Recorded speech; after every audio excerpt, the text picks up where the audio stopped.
idol, tapos na po kami maghila ng aming mga trap. Kaya mga idol, ito po yung huli namin ngayong araw. Siguro kaka5 kilo po kami. Yan mga idol, kukunin ko po. Ikaw. Yan, grabe mga idol. Ito, nakuha ko mga 3 kilo agad sa isang kamay lang. Ilalagay ko po dito. Yan. Tapos mamimili ako ng medyo maliit kasi magkikilaw kami ni Idol Prime. Ito po. Bubukod ko po. Grabe to. Grabe ang laki. Ito pa oh. Maraming salamat sa grasya Lord. Yan. Ang laki ng dalawa. Ito pa mga idol oh.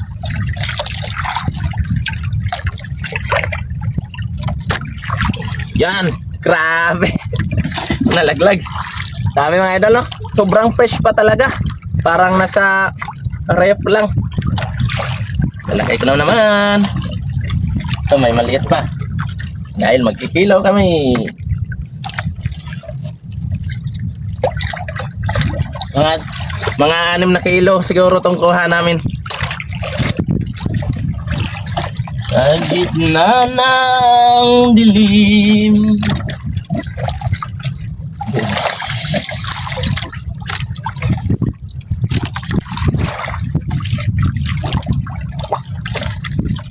Sana sa birthday ko marami kaming huli para may panghanda ako sa birthday ko.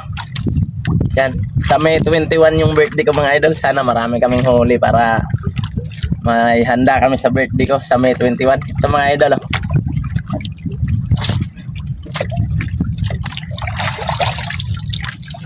Medyo malapit na siyang namatay mga idol oh. Kasi medyo pumuti na siya.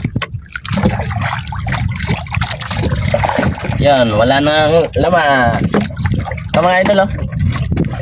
Kaka-6 na kilo po kami ngayong araw. Maraming salamat po Lord sa grasya ngayong araw na binigay mo.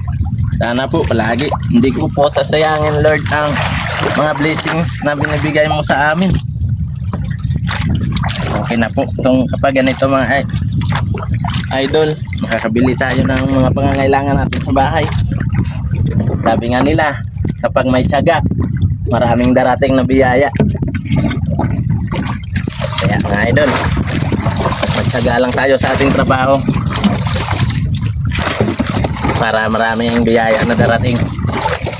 At lalong lalo na huwag kalimutan nating tumawag sa ating mahal na Panginoon. Dahil kahit hindi man natin siya nakikita, pero nakikita niya tayo. Lalo tayong bigyan niya ng maraming blessing kapag wala tayong ginagawang masama, kapag malinis yung paghanap buhay natin. Yan, mga idol, babalik ko na itong ano. At meron pa kaming mga nakuhang isda. Ito mga idol, kung tatawagin ay baknit, 5 piraso po, ay 6 pala. Ito, masarap paksiwin yan mga idol. At masarap din yan larangin.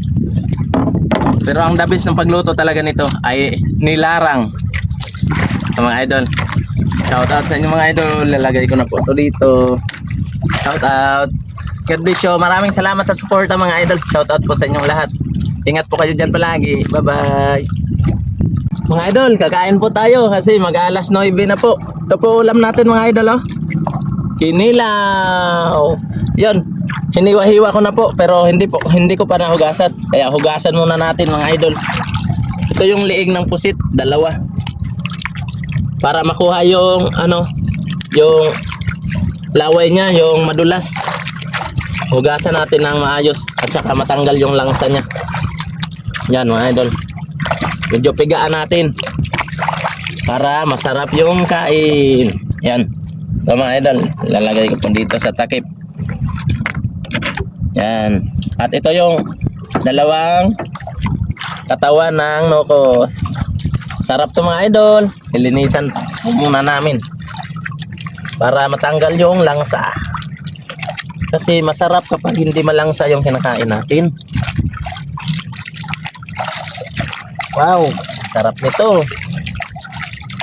Para ngayon na naman ako nakakilaw. Masarap kasi pag kinilaw. Yan, medyo pigaan ko po.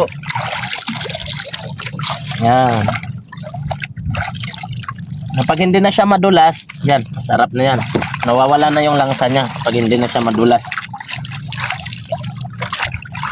Ito na mga idol. Yan.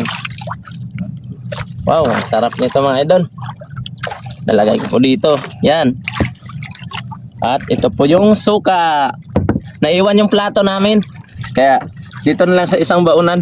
Ito, nalagay ko po dito ang suka. Yan, may isang sili. At dahil medyo malalim yung nilagyan namin ng suka, pipisain ko yung isang sili. Yan, ito mga idol. At isasawsaw na lang namin to kapag kumakain kami. Gaya nito mga idol, oh. Ito yung liig ng pusit. Napakasarap po nito mga idol. Ito po. Ha, medyo maasim-asim na maanghang. Harap talaga. Maraming salamat sa grasya Lord sa kanin. Maraming salamat. Tara mga idol, kain tayo. Pang ulam oh. Sige. Sarap. Pasaw-saw sa suka. Yan. Tapos, kukunin yung sa dulo. Kasi medyo maasim-asim na masarap. Sa mga idol, oh. Shout out sa inyo mga idol. Ang harap talaga ng kinilaw. Kain tayo mga idol. Ingat po kayo dyan palagi mga idol. God bless you po. Kumain po muna kayo bago kayo pumasok sa trabaho mga idol. Para po palagi pong may lakas. Shout out mga idol. God bless. Bye bye.